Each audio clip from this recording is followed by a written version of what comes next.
I want to talk today about a famous mitzvah at the beginning of Parashat Teitzei in Sefer Dvarim, in the book of Deuteronomy, that has been in the past referred to as the mitzvah of the war bride, or in Hebrew, the Eshet Yefat Toar, the beautiful woman. So the scenario described in the Torah is one where, as it starts, Ki tetzei lemilchama, when you go out to war, there's the possibility of a soldier fighting in the hosts of Hashem in war, taking a woman captive from amongst the enemy. And then the Torah describes, in a sense, a kind of halacha, a set of legal procedures governing what can happen afterwards. And in a sense, what it regulates is whether this soldier who's taken this enemy woman captive ultimately makes her his wife or frees her after a month of waiting. And before getting into the details, I think this is an interesting subject and kind of an important one for a few different reasons. It's obviously a very sensitive subject at the moment because we are living in a period where the young women, many young women of Am Yisrael have been treated horrifically by our enemies and taken captive in some cases and everything else that accompanies that. And I think it's awful to, in any way, have to confront anything in the Torah that might seem to be suggesting somehow that it's providing sanction in any way for a kind of behavior like the cruel violence towards women that our enemies have been dealing out to us of late. And I don't think it does in any sense sanction the way that our enemies act in this regard, but it requires looking carefully at what the Torah is teaching us in order for us to understand why it's not about the scenario that maybe sometimes comes to mind. So that's one point. I think it's worth bringing up simply because in the front of our minds right now, we have the idea of the kidnap and rape of women as something that happens in war and has happened to victims amongst Am Yisrael recently. And we feel nationally the pain of that. And that therefore makes it a particularly delicate subject to get into, but maybe an important one to understand from the standpoint of Torah, because we wouldn't want to make the mistake of thinking, oh, there are parts of the Torah that are, from the Dark Ages, and it sanctions something that we now realize is terrible. But now we've moved beyond it, and we just don't talk about it, right? That's in a sense the second point that I want to raise as to why I think it's a particularly important mitzvah to bring up and discuss, and that is that it comes up more than once in kind of disputations about biblical morality. I think there was some kind of discussion that Ben Shapiro, a very famous American Orthodox Jew, media personality, had with some kind of YouTube atheist disputationist, in which they had a conversation about this mitzvah, and where obviously, the modern civilized Westerner gets to come in and kind of be like, well, look, I mean, what do you think about what the Torah is saying about this, particular case? Clearly, you must agree that it is abhorrently immoral to ever consider, and they don't understand what the text is saying. And so they present the Torah as though it's sanctioning something everyone who's civilized now must agree is appalling and abhorrent.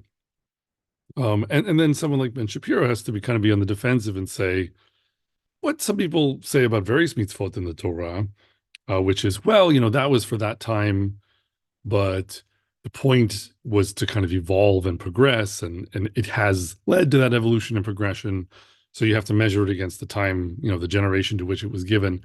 I wouldn't say that response has no merit whatsoever, because I think it is true that we understand the Torah better sometimes by reflecting on the generation to which it was given and realizing things about the human condition that in fact don't change, but which get buried under layers of development of social and civilizational and technological sophistication, right? Like the fundamentals of the human condition, when you go back to subsistence farming and very little rule of law and warring tribes and empires and all of that, right? Whatever you might have encountered in the world 3,000 years ago, that is one in which it isn't possible in the way that it now is to not think very much about physical and biological differences between men and women unless you really feel like it, right? Because it was much more common for women to die in childbirth. There was much less nutrition, much more of producing wealth and nutrition involved hard physical labor that maybe in some ways it was easier to get men to do. Women needed to be physically protected by men because otherwise they would be physically assaulted by other men. A lot of wars were really fought essentially over whose men got to use their balance of physical power to dominate whose women, et cetera, right? So if that's the way the world is, then you approach a whole host of issues differently because the calculations are different, right? Like today, in the developed world and even in the Jewish world, polygamy is not very common. And people think of it as like, oh, that's just going to produce a lot of problems, and there's something kind of not so nice about it, etc.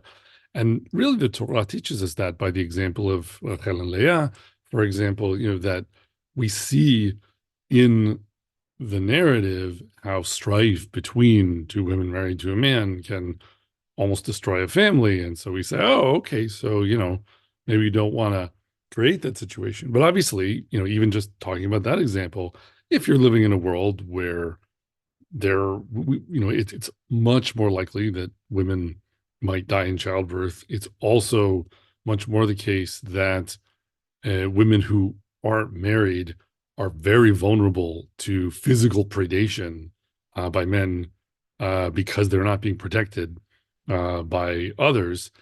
And also, this is connected with economic support. It doesn't suddenly sound so great to say no, only one woman per man, and therefore, if someone kind of doesn't have a chair when the music stops, musical chairs, and it's sorry, there's no one to protect you. There's no access for you to sustenance, et cetera, et cetera. So, that's an aside. But I think what it demonstrates is, yes, it's true. There are many things in the Torah where if you imagine what the world was like 3,000 years ago, you start to say, oh, okay, yeah, that actually could make a different kind of sense than it makes, in the milieu that I exist in. But there's something quite dangerous about treating broad swaths of the Torah that way and not carrying the argument further than that, because you end up starting to kind of say, well, there's the stuff that still applies today, right? Like don't murder. And then there's these other things which we just, draw a box around and say, like, we're not really learning right and wrong from that anymore. It used to be right, but now it's wrong or something like that. And, slavery is another thing that comes up where people, especially, either, let's say, atheists or disputationists who want to attack the Hebrew Bible, et cetera, they seize on things like Eshet Yifat Torah, like the war bride that we're going to discuss in detail, or they seize on things like slavery and say, oh, well, look, it permits slavery, and we know now that slavery is a tremendous evil, and therefore the Bible is evil, or else at least you have to admit that the Bible is half wrong, and you get to carve out the parts that don't make sense, or that it sort of, and this is kind of the position maybe one has heard Ben Shapiro take, that it's not that it was wrong, but it was like right for the time, and a further, layer of subtlety there is you can say, well, and it was pointing towards the development that it led to. Like with slavery, what people often say is, well, it's true that at some level, servitude, or what you might call slavery, is permitted in the Torah, but halacha, the procedures of Jewish law around that, and the narrative of the Torah both point towards the end of slavery, because halachically, you don't get to treat your slave like property that you can do whatever you want with. You can be responsible for having to free your slave if you do harm to him. You can be responsible for having to provide for the slave or servant's comfort. If there's only one pillow in your house, this gets into oral law, I think, with like, then you have to give it to your slave. Like there are these um, there are these things that make it so that it's actually not the thing that we think of when we think of the worst instances of what slavery has been in human history, and that it's actually turning it into this institution that humanizes the slave to a point where it becomes just an inconvenient hassle to have one or something like that. Plus, the narrative is all about liberation from slavery and how great that is for the Hebrews. And so you learn about the value of that for yourself, and you eventually appreciate it as a more universal message, right? So that's like the next layer of sophistication, is that yes, it's changed over time, but it facilitated that very change. It had to meet the world where it was. You couldn't tell the world 3,000 years ago, no polygamy, no polygamy, no slavery, but it was coaxing the world towards those realizations. And now that it's realized them with the help of the subtext or the sort of guidelines created by halacha, we can thank the Torah for helping us to realize that these things are wrong.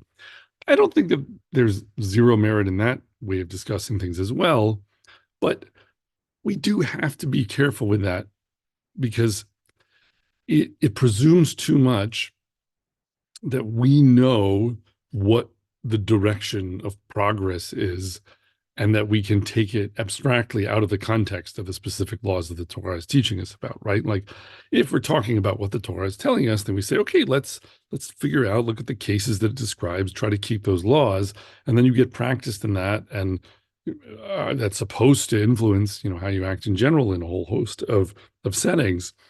But the more you start to kind of say, oh, I get it. I get the idea here. The idea is that we're, for freedom from bondage, and we achieved that in the Exodus from Egypt, and all freedom from bondage must be therefore good. And I can kind of make an abstract principle that can teach me about the parts of the Torah that really are irrelevant or that I should be trying to grow out of before too long. And you're kind of this editor on top of the text of the Torah, or a kind of master regulator that is playing some higher level role in deciding which parts are, timeless and universal, and which parts are, to be discarded or ignored or something like that. And the question is, when you achieve that level of discernment, that your judgment about what things are progress and what things are backsliding can be trusted for all time. So, we have to be careful about that kind of reasoning as well. And I think it is, a whole other shiur maybe to talk about, in the examples we just mentioned, slavery, polygamy, things like that, how it's the case that if we look at how the Torah deals with specific cases of those types of behaviors or activities, like, for example, right after the mitzvah of Eshet Yifat Toar, of the war bride, there's another mention of a man who's married to two women, and what if he doesn't like one of his wives anymore and he wants to disinherit her children, and how he can't do that, etc. Right? So there's an appreciation of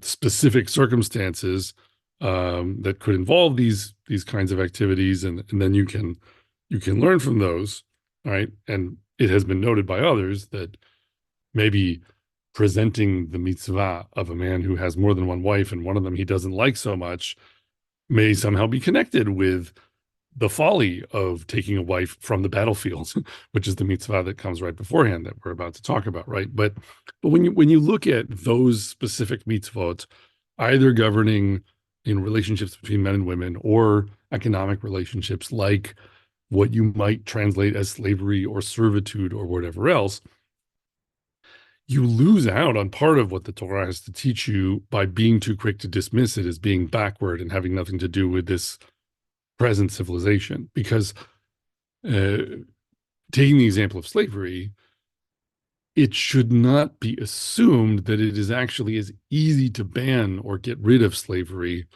at least as the Torah understands it, as we might think, right? like growing up in America, you think in the context of American history. And in the context of American history, there was something very clearly called slavery, and a war was fought. And when it was over, slavery was no longer legal and it was over. And that, in that particular context, was a pretty undeniably good thing because of the nature of the institution of slavery that exists in America and all of that.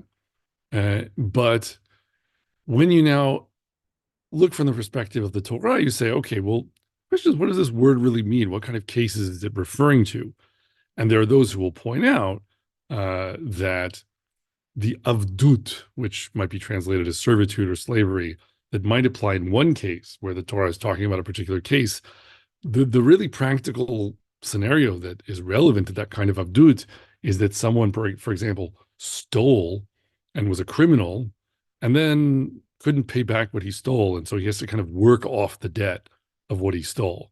So is he a slave or is he being punished for a crime? And then once you start asking that question, you say, oh, well, we have prisons, right? That we put people in when they commit crimes like felony larceny or whatever. And sometimes people, when they're in prisons, do work details, so are they slaves or are they something else? And then you notice that actually the Torah doesn't provide for imprisonment at all.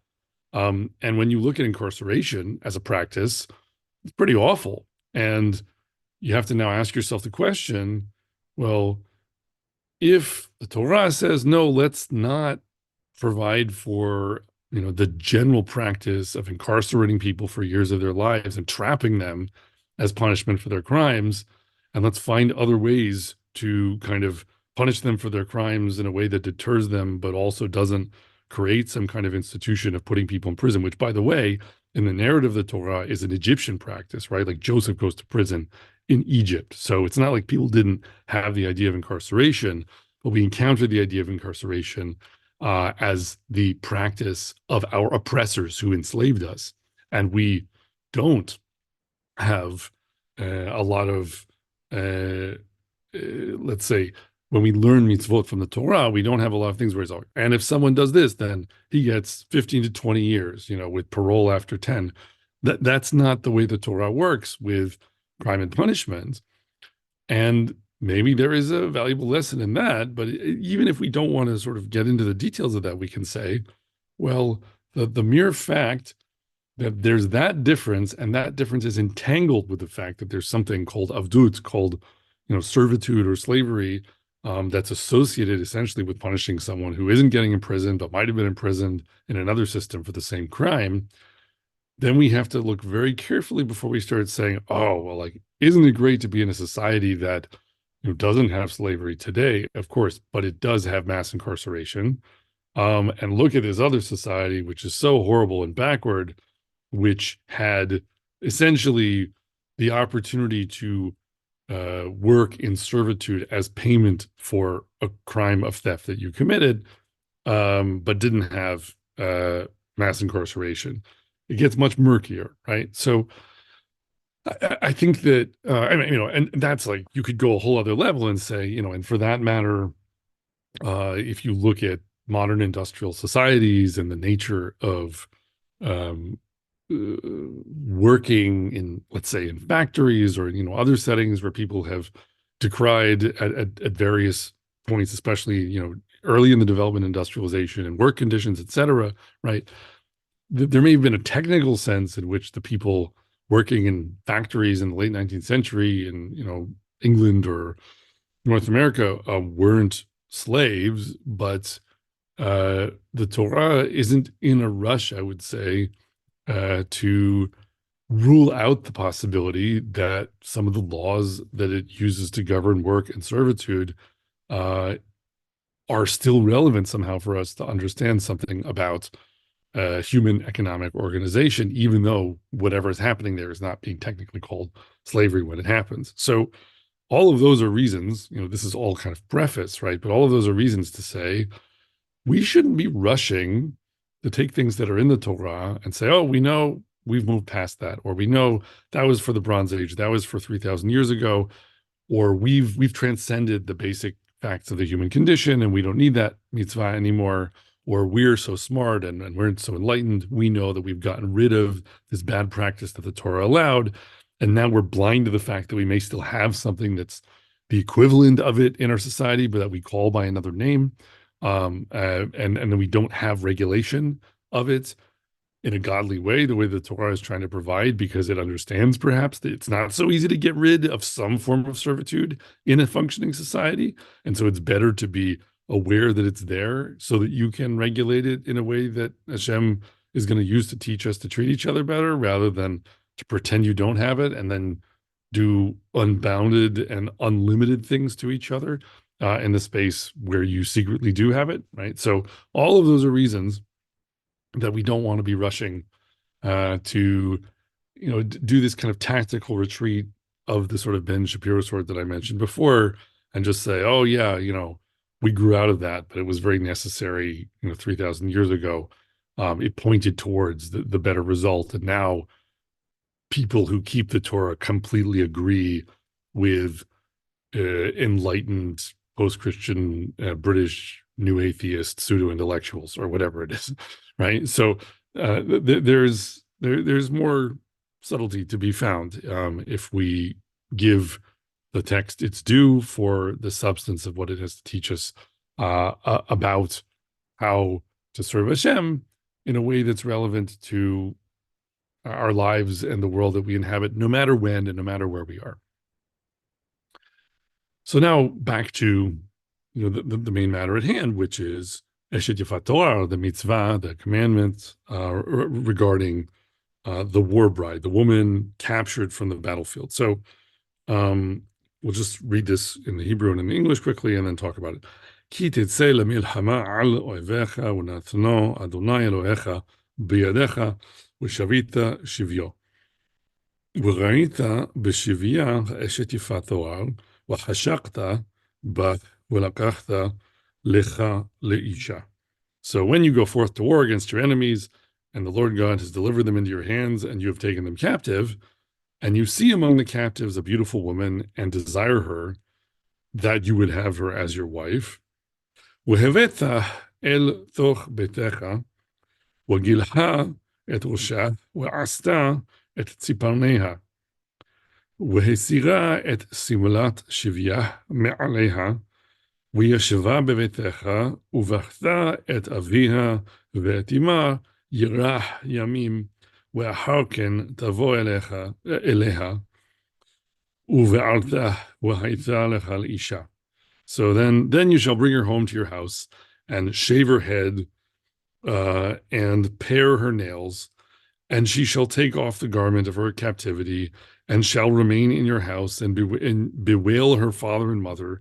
And after that, you shall go into her and be her husband, and you shall be and she shall be your wife. והיה אם לא חפצת בה, ושלחת לנפשה, ומחור לא תמכרנה, בכסף ולא תתעמר בה, תחת אשר ענית. Okay? And it shall be, if you have no delight in her, then you shall let her go where she will, but you shall not sell her at all for money, and you shall not treat her as a slave, because you have humbled her. So the basic parameters here are: there's a war, Am Yisrael are victorious in the war, they have captives in the war, and then a soldier somehow takes from the captives a woman that he desires to marry. And if that happens, then there's a procedure carrying things forward from there for how he has to deal with her. He has to, in the sense, make her unattractive, seemingly, right? Like she has to be given new clothes. She has to have her hair shaved off. She has to have her nails pared down.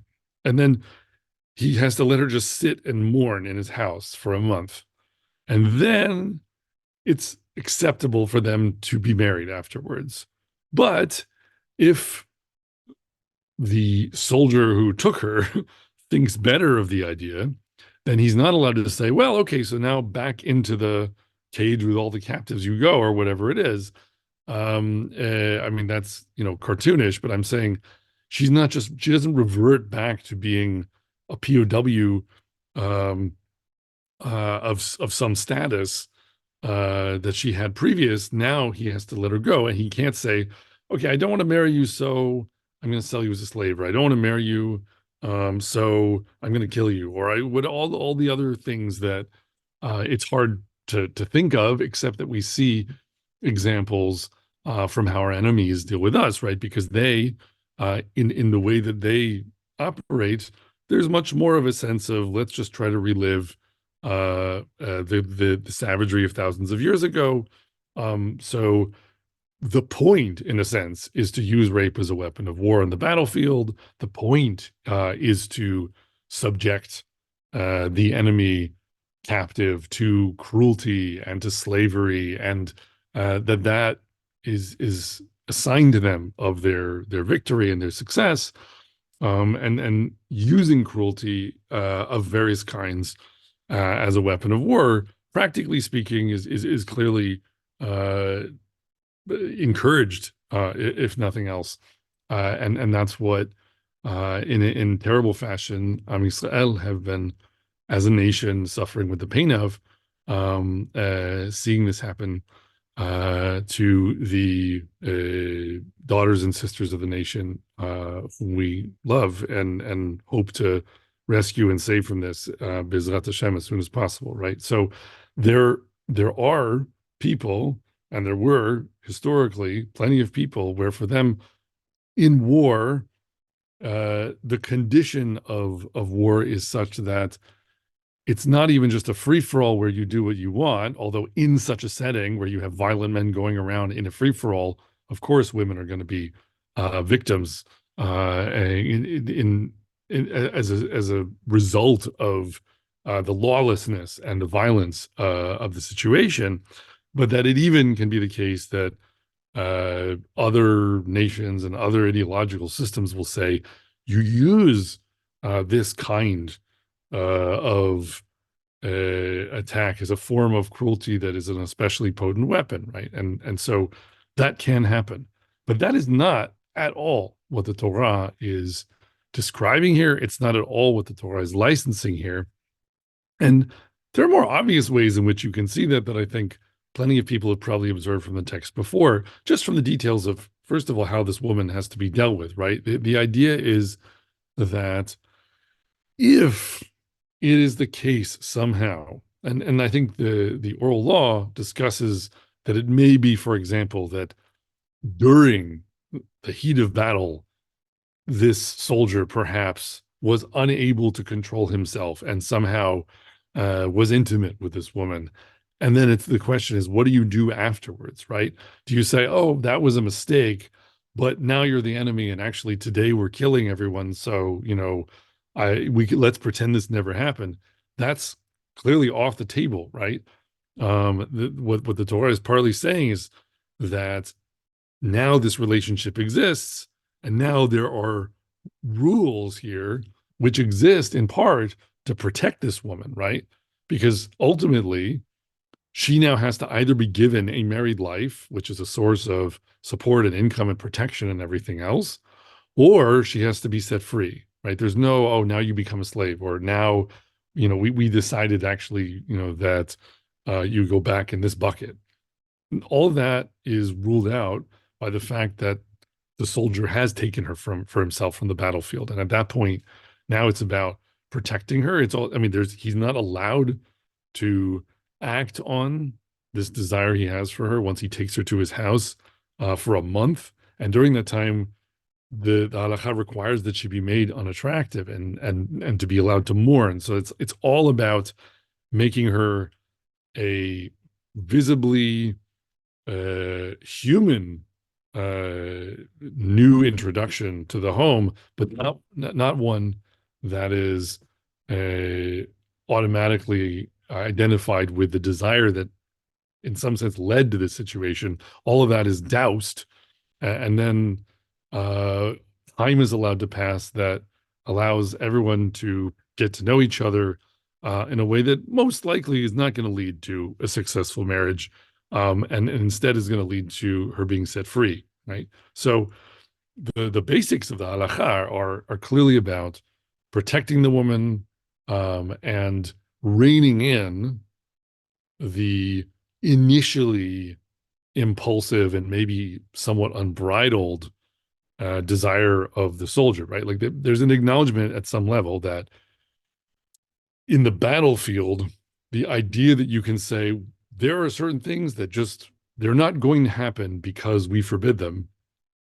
And because they're not going to happen, we don't need a rule for what we do when they do happen, right? Instead, there's the assumption that at some point, maybe something happens, not necessarily because it's encouraged or allowed per se, but again, in the battlefield, there's a lawlessness, there's a loss of control that's associated with fighting for your life and killing others and all of these things that are so removed from the context of living in a society with norms and conventions and how you deal with other people, that the idea that no one is ever going to do something that looks inappropriate or worse, it doesn't make sense to say we're not going to have rules for what we do in that situation because we'll just hope it never happens, right? So then this happens, and from that point forward, the rules are about the humanity of the woman, protecting the woman, possibly giving her her freedom, etc. And that's a basic structure. I think that falls more along the lines of what we said before, like with avdut, with slavery, or other things, polygamy. That you could just take it and throw it into the set of examples of things where we take the norms of human life and interactions between nations and tribes 3,000 years ago, and the Torah is trying to kind of take each of those instances and put its spin on it so that it's going to develop into something that might eventually be the opposite or might eventually obviate or transcend that norm, right? It's like with the sotah, the trial by ordeal of the woman suspected of adultery, right? That she's not being made to lick a red hot iron pan or something to see whether or not she's telling the truth. She's being made to drink some water. And so it's just like other trials by ordeal, except that if the magic doesn't work, then the assumption of the outcome, according to the rules laid down by the Torah, is that she's exonerated. So instead of it being that the witch, who sinks or floats, like that there's a danger that comes from what is natural in that kind of a trial by ordeal. You have a trial by ordeal where there's nothing obviously naturally dangerous about anything anyone is doing.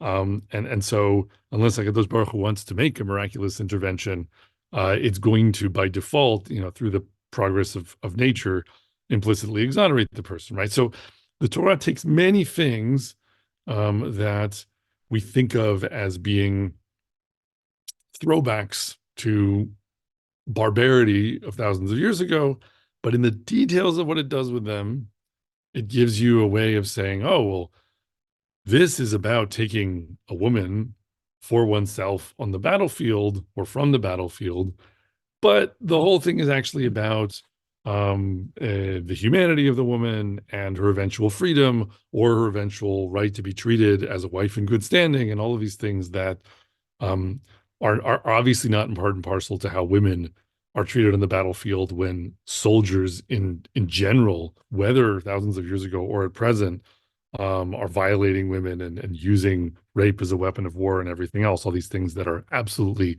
anathema in the Torah.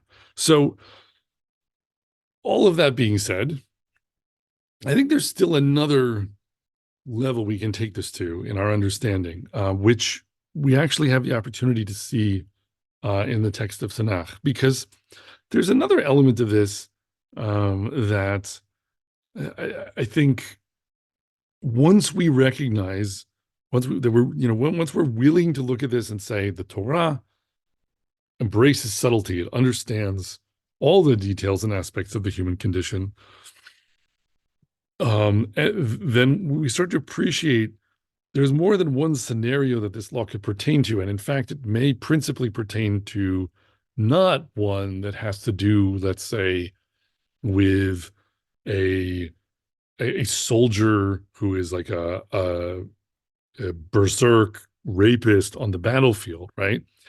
But let's say that the Torah is assuming, in a sense, that it's dealing with a nation, Am Yisrael, that's keeping the Torah and that has, to a significant degree, internalized the essence of the Torah. That's trying to transform a nation and make them into one that seeks to live a different way and be in touch with Hashem, and therefore, in general, to turn away from a default towards cruelty or loss of restraint or self-indulgence or anything else. And then it still has this mitzvah here, and you would say, so why would something like this happen? Is the only conceivable situation where it's sort of the caricature of the wicked and terrible soldier who kicks down the door and violates the defenseless woman? Or is it also the case that there are other aspects of the dynamic of interaction between men and women that are being referenced here? And that's particularly interesting because it ultimately is supposed to potentially lead to marriage. And there's a mitzvah in the Torah right afterwards, as we mentioned, that's about, well, what if a man ends up married to two women? And so it's seeing this as, being connected in a sense with the halachot of marriage, of all the different ways that men and women can become married to each other. And once we recognize that, then there's more of a back and forth going on potentially, right? It's not just something the man chooses to do, but it's also something that the woman potentially participates in. And then for example, the fact that the woman is made to sit in the house and be unattractive for a month, um, and it even explicitly mentions that she um, no longer wears the dress of her captivity, like that what she was wearing when she was taken captive. Um, and that's alongside cutting her hair and paring her nails, which seem more like they're trying to make her look less feminine, make her look less attractive. And that raises the question, well, maybe the dress she was wearing, when she was taken captive somehow was also meant to make her attractive. And when you think about it a little more, what you realize is even if you just look not 3,000 years ago, but say to the history of World War II, where you have American GIs all over the continent of Europe after they've come in and conquered. And I think when that many people and that many soldiers go across that large territory, all sorts of things happen. No doubt there were some American soldiers who were terrible people and decided to force themselves on women that they found in Europe. We know the Red Army, basically as a standard practice, tried to rape as much as it could as it walked through Eastern Europe and Germany. And so it was certainly, not possible to compete with the standards set by the Russians.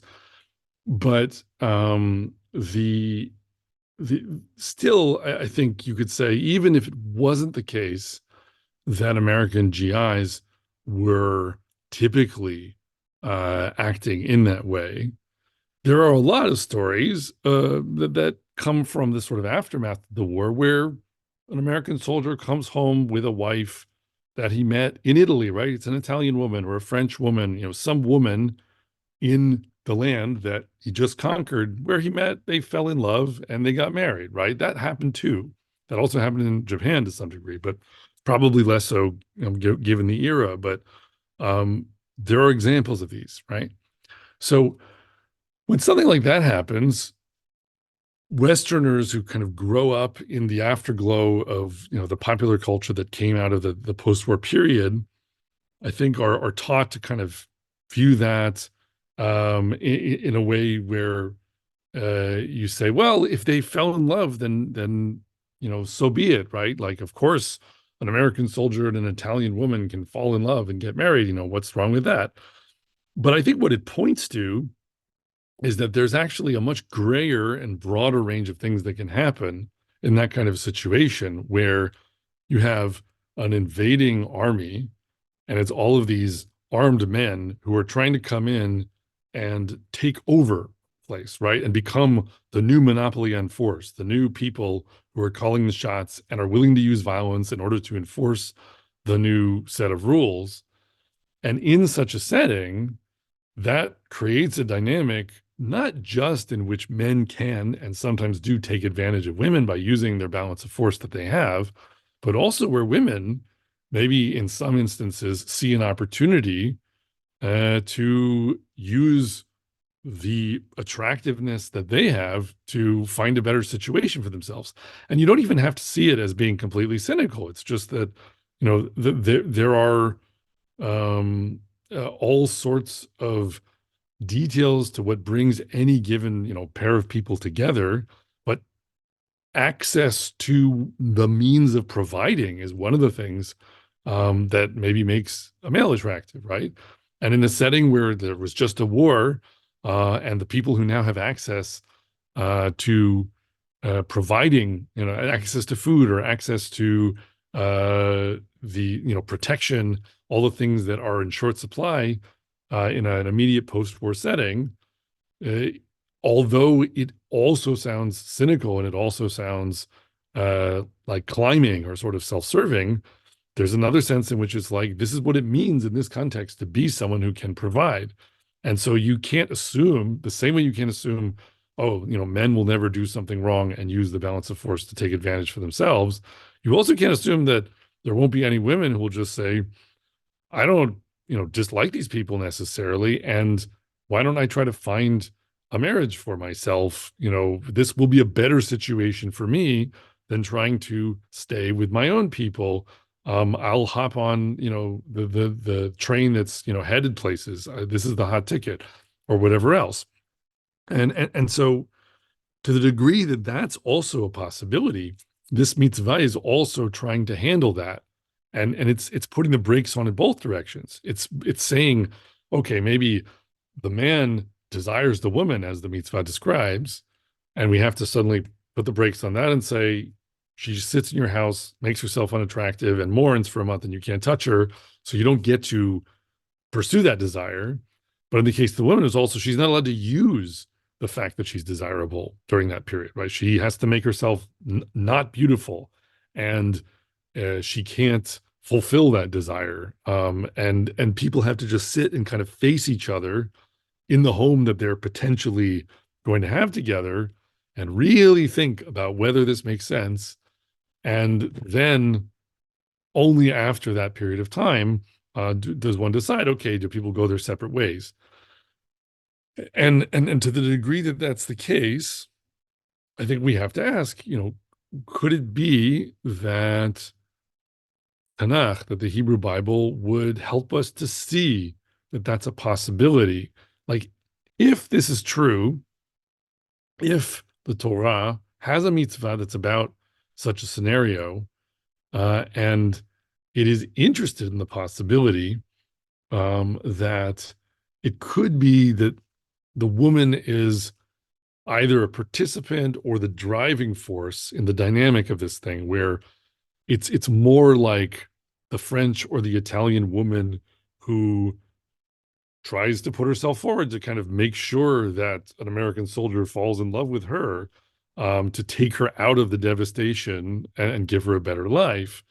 Um, like if that scenario is envisioned in part by the Torah, because that also can happen in war, and it's also trying to regulate that, how could the Hebrew Bible try to show us that that is a potential outcome of the human condition and the dynamic of interactions between men and women?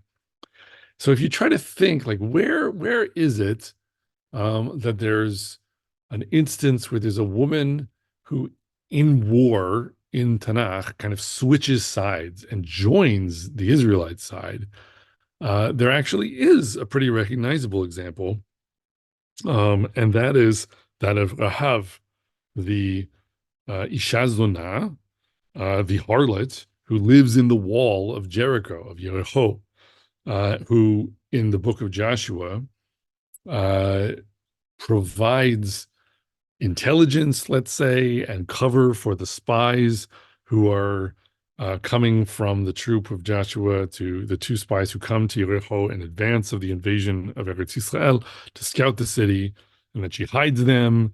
She sends her own, king and army or whatever on a wild goose chase in the wrong direction, helps the spies to get out.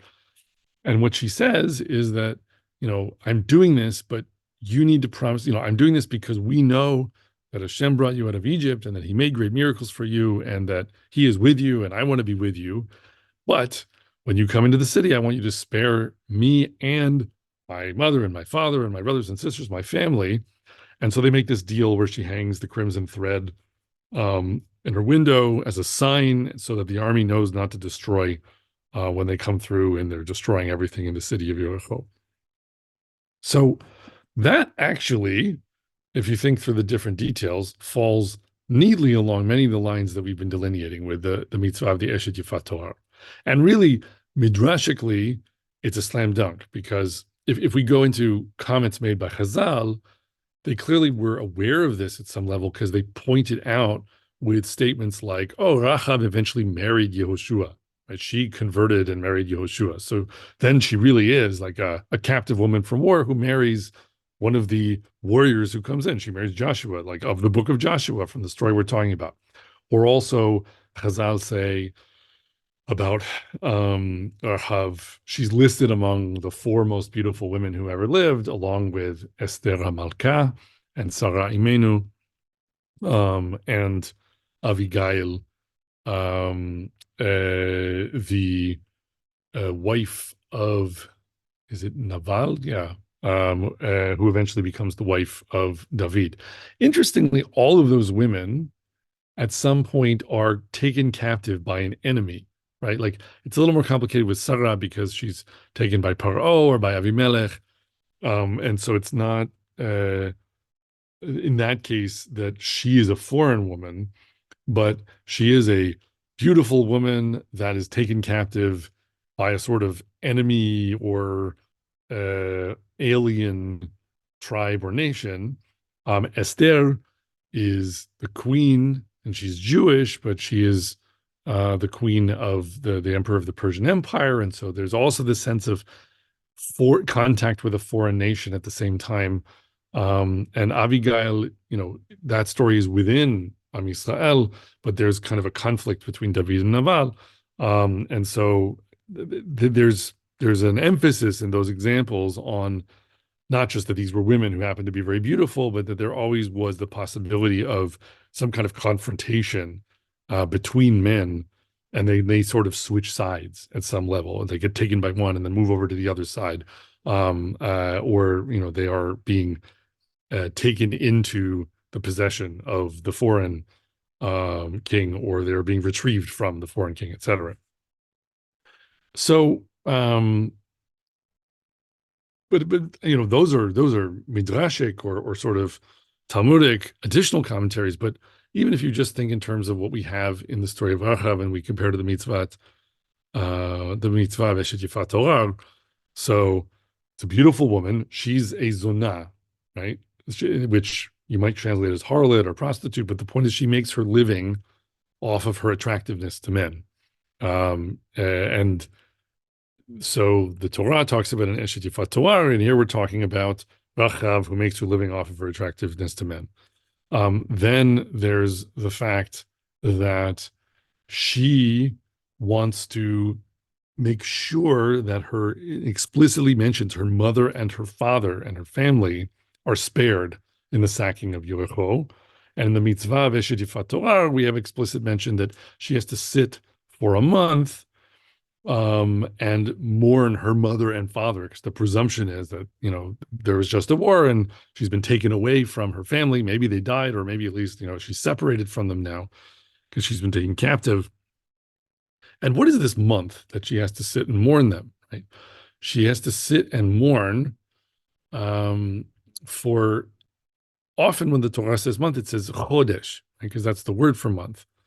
But here it says yirach, for a moon, like she has to sit a moon of days mourning. That's the language in the mitzvah. It says וישבה בביתך ובכתה את אביה ואת אמה ירח yamim. Well, tavo elea. So she has to sit for this month, but the month is described with this word yirah, which is the moon.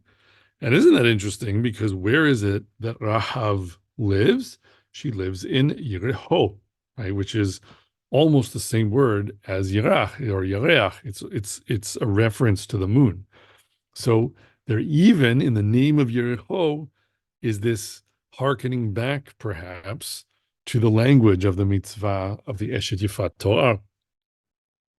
And there maybe are some other things that if we could go deeper, like her fingernails, the mention of tziponaim, the shaving of the head. I think there's another level of connection to the mitzvah of the tahara of the mitzvah, the purification of the mitzvah, someone who has this undead skin affliction that the Torah describes, and that connects to the chutshani that she waves in the window. So, but I think that has to be worked at more carefully than we have time for now. In any case, there's a lot of connection between this mitzvah and the example of Rachav. And I think what's important with that is to recognize that in the example of Rahav, it's clear that this is about the initiative of the woman, right? The story there is not that Yehoshua's army comes charging into Jericho and Yehoshua bursts into a hut, decides he thinks the woman there is very beautiful and takes her as a wife. It's the polar opposite of that. She, first of all, is a zonah. So the emphasis is on her willingness, in a sense, to use her beauty to find advantage for herself. And if we accept the intertextual connections that harken back to the mitzvah of Eshet Yifat Torah, then in a sense, Sefer Yehoshua is saying, maybe that's principally how you should be looking at Eshet Yifat Torah. Maybe we can hope that one day there will be, and there probably, this is the case today, essentially, right? That there won't be a Jewish soldier who has ever overcome to such a degree that he accidentally or sort of against his better judgment is physically intimate with a woman in the midst of battle and then has to deal with the consequences afterwards. But rather that we're really, we're talking in the long term about an expected situation where a woman, frightened, perhaps literally in the heat of battle, fearing that she's going to die, is asking, can I do better than dying in this situation? And is my beauty something that I can use for that purpose, right? It's very difficult for us to face that as a possibility because it sounds very crass and very, let's say, we wouldn't wish on anyone that they should fear for their life and therefore want to save their life by acting in this way. But it's also not inconceivable, especially if we're talking about foreign nations, that this kind of idea could arise, right? And so then it's kind of a different proposition where should we be outraged that a soldier from the hosts of Israel who was supposed to be, going through and let's say shooting or blowing things up or whatever else in a way that, posed danger all around, and then someone steps forward and tries to make herself attractive enough that she gets to be lifted out of that hell, right? It isn't necessarily the same kind of situation as we first think of when we read about this mitzvah, and it's one where it could be much more so about, you don't want to say, compassion or mercy because it's still clearly about desire, but it is in a sense about sparing someone, perhaps, like sparing a woman who is trying to save herself in part with her beauty. But the interesting thing with Rachav is that it isn't just that. It's not just she cynically and without any other inclination to join the Israelite nation, she is a zonah. She's a harlot. She'll use her beauty. It will help her avoid the sword at the moment where she needs to do that, and then she wants to move on, or then she'll be treacherous or whatever else. Instead, it's that she has a deep appreciation for Am Yisrael, and like she's this ideal of the best that this could be, where she is beautiful, but she is like the beauty in a sense that she has is partly the beauty of her attitude about HaKadosh Baruch Hu and about Yetziat Mitzrayim and about Yehoshua and all that, has led to that moment. And so, you also have people where, you're invading and you are being, you're on the lookout in a sense for people who want to switch sides. And if they're sincere about it, then maybe there needs to be a way of giving them that opportunity. But you do have to be careful, right? Because someone can pretend to want to switch sides and use their beauty to, or a woman could use her beauty to pretend to switch sides, but then it could ultimately be the case that that's not going to bear out. And so that again, the sitting and waiting for a month is partly about that as well, like testing the substance of how willing maybe someone who had initially put herself forward as willing to switch sides, how willing she really is to do that. So I think what we can say in the end is that this mitzvah clearly has many dimensions to it. And I don't think that the point is to try to pave over or discard or ignore the more kind of standard things that come up when people read it and say, oh, what, we aren't in the Bronze Age 3,300 years ago anymore. And maybe it is the case, therefore, that some situations in which this mitzvah would apply are not so common. And maybe that's a good thing. And maybe that's a good thing that the Torah was leading us to.